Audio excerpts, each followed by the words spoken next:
بسم اللہ الرحمن الرحیم۔ مفتی محمد شفیع صاحب رحمۃ اللہ علیہ نے اپنی مایہ ناز کتاب تفسیر معرف القرآن میں تحریر فرمایا ہے کہ تمام کاموں میں جلدی کرنا شیطان کا شیوا ہے، مگر 6 باتوں میں جلدی کرنا پیغمبرانہ طریقہ ہے۔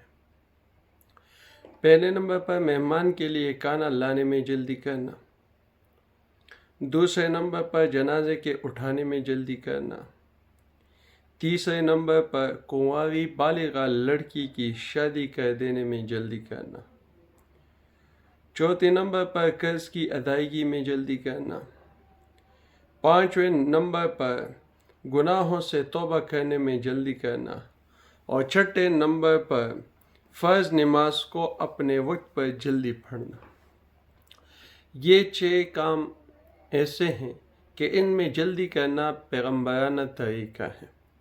اس کے متعلق اور بھی لکھتے ہیں کہ 3 باتوں کو چھوٹا پہ نہ سمجھے گا، یعنی 3 باتیں چھوٹا مت سمجھیے، ان میں دشمن کو چھوٹا مت سمجھے، فوراً صلح کی کوشش کرے ورنہ دشمنی بڑھ جائے گی۔ دوسرے نمبر پر بیماری کو چھوٹا مت سمجھے، فوراً علاج کی کوشش کرے ورنہ بیماری بڑی ہو جائے گی۔ اور تیسرے نمبر پر گناہ کو چھوٹا مت سمجھے، جلدی توبہ کرنے کی کوشش کرے ورنہ گناہ بڑا بن جائے گا۔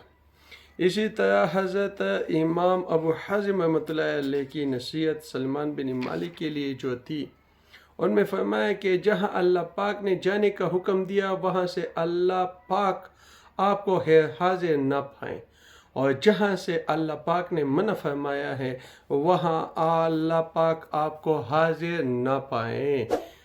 میرے دوستو، تو یہ چند نصیحانہ کلام ہیں جو میں نے آپ حضرات کے سامنے پیش کیے۔ بارگاہ الہی میں دعا گو ہوں کہ اللہ رب العزت مجھے بھی اور آپ سب اہل ایمان کو اس پر عمل کرنے کی توفیق عطا فرمائے۔ جزاک اللہ و احسن الجزا۔